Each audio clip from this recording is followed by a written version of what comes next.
And Biden and Kamala allowed this to happen by feeding Zelensky money and munitions like no country has ever seen before. Every time he came to our country, he'd walk away with $60 billion. He's probably the greatest salesman on earth.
Look at the war in Ukraine, and I think it's something we have to have a quick discussion about because the president of Ukraine is in our country, and he's making little nasty aspersions toward your favorite president, me. But take a look at the war happening right now in Ukraine. It would have never happened if I were president, to start off with. And there didn't even have to be a settlement. It wouldn't have happened, period. Russia wouldn't have gone in. I spoke to Putin about it a lot. Let's say we did settle, and a deal would have been made with Russia years ago, 3 years ago, before it all began. And we could have made a deal easily. Could have made it easily. If we had a president who was intelligent, we could have made a deal easily. But what do you have left now, right? 3 years of horrible fighting. The country is absolutely obliterated. Millions and millions of people, including all of these great soldiers, they're dead. Those gorgeous buildings with golden towers are demolished and laying broken on their side.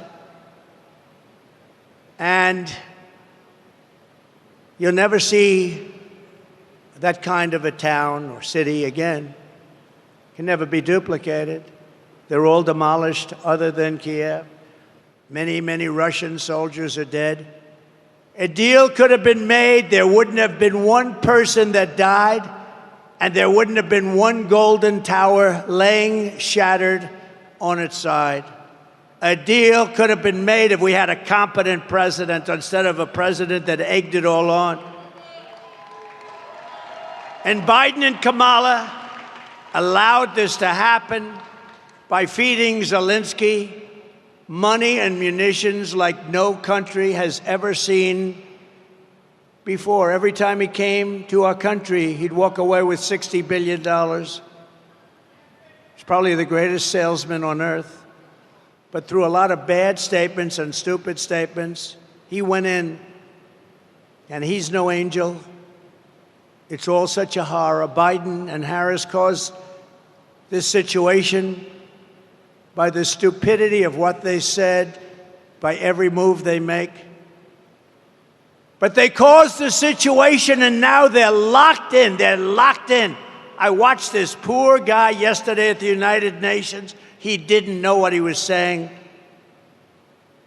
They just don't know what to do. They're locked into a situation. It's sad. They just don't know what to do because Ukraine is gone. It's not Ukraine anymore. Any deal, even the worst deal, would have been better than what we have right now. If they made a bad deal, it would have been much better. They would have given up a little bit, and everybody would be living, and every building would be built, and every tower would be aging for another 2,000 years. There's not enough money to rebuild it if the whole world got together. They're not going to be satisfied until they send American kids over to Ukraine, and that's what they're trying to do. And the moms and dads of America don't want their kids fighting Ukraine and Russia, and we're not going to have our soldiers die across the ocean. Subscribe to our YouTube channel. Don't forget to like our videos and hit the bell icon to stay updated with the latest.